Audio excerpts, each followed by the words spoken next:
आपने देखना शुरू कर दिया है लाइव बिहार। मैं हूं आपके साथ असलम अब्बास। देखिए, मुख्यमंत्री नीतीश कुमार के इस्तीफा देते ही राजद में भगदड़ सी आ गई है, तूफान सा मच गया है। अब पार्टी के नेताओं के अंदर हलचल इस तरह की हो गई है कि अपने ही पार्टी के कई नेताओं पर सवाल उठने लगे हैं, या कहें कि अपने पार्टी के अंदर ही सिर पुटौल वाली हालत हो गई है। देखिए, डिजिटल प्लेटफॉर्म के माध्यम से राजद महिला प्रकोष्ठ के प्रदेश अध्यक्ष रितु जायसवाल ने किस तरीके से रामचंद्रपुर में, जो पार्टी के पूर्व नेता रहे हैं और प्रदेश अध्यक्ष की कुर्सी भी थाम चुके हैं, कई सालों तक पार्टी को चलाया है, उन पर बड़ा आरोप लगाया गया है, उन पर गंभीर आरोप लगाया गया है। रितु जायसवाल ने साफ साफ डिजिटल प्लेटफॉर्म पर आकर कही है, यानी कि लिखी भी है कि जिस तरीके से 2020 विधानसभा चुनाव में अपने स्वार्थ के लिए अपने उम्मीदवारों को हराने का काम नहीं करते तो आज सरकार हमारी होती। यानी कि समझिए नाराजगी किस तरीके से अब खुलकर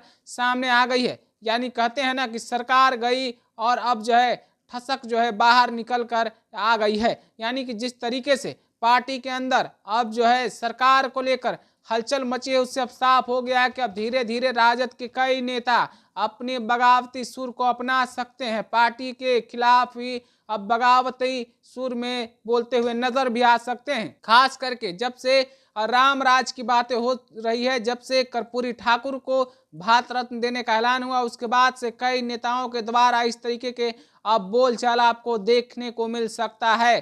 खास करके नीतीश कुमार ने जब अब इस्तीफा दे दिया, अब तो सरकार रही नहीं। जिस तरीके से कुछ नेता अपने लिए मलाई खोज रहे थे, अपने लिए रसूखदार जगह बनाए हुए थे, उन तमाम के अंदर अब कुलबुलाहट, बेचैनी की स्थिति पैदा जरूर हो गई होगी। और आप कुछ न कुछ जरूर देखेंगे कि अगले 1-2 दिनों में सब के सब अपने घरों से अपने अंदर जो रखे हुए हैं खींच निकाल कर आपको बाहर बेचते हुए या भेजते हुए या बोलते हुए नजर भी आएंगे। उसी में शुरुआत रितु जायसवाल ने कर दी है। रितु जायसवाल ने साफ साफ रामचंद्रपुर पर, आप खुद पढ़ सकते हैं, देख सकते हैं किस तरीके से रितु जायसवाल ने रामचंद्रपुर पर गंभीर आरोप लगाया और साफ साफ कहा कि अपने ही पार्टी के उम्मीदवारों को अपने स्वार्थ के लिए हराने का काम किया गया, जिसके कारण आज ये हालात हुई है कि हम लोग सरकार में नहीं है। विधानसभा में सबसे बड़ी पार्टी है, यानी कि विधायकों की संख्या सबसे ज्यादा आरजेडी के पास है, फिर भी पीछे के रास्ते पर पीछे ही पड़ जाते हैं, यानी कि आगे चलने की हिम्मत नहीं जुटा पा रहे हैं।